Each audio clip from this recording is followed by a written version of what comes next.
Sa mga hindi pa nakakaalam ko na yung 75-hour challenge na ginagawa ko, pwede nyo naman panoorin yung mga nakaraang videos. Ito, yung playlist kasama dito sa YouTube. Check nyo na lang yung 75-hour challenge. So anyway, kita-kits tayo sa mga susunod na araw para sa 75-hour challenge. Marami pa tayong kakaining bigas. Pero hindi literal na bigas, tataba ako nun eh.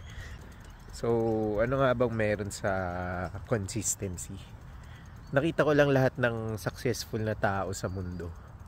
Sobrang consistent nila sa mga ginagawa nila. Sobrang nakafocus sila dun para ma-achieve nila yung kanilang goal sa buhay. So, yun. So, dito sa goal natin sa 75-hour challenge ay maging consistent din tayo para ma-achieve yung pagbabawas natin ng timbang, pagiging disiplinado, at pati doon sa mental toughness. Anyway, nasisilaw na ako. See you sa next video. Goodbye.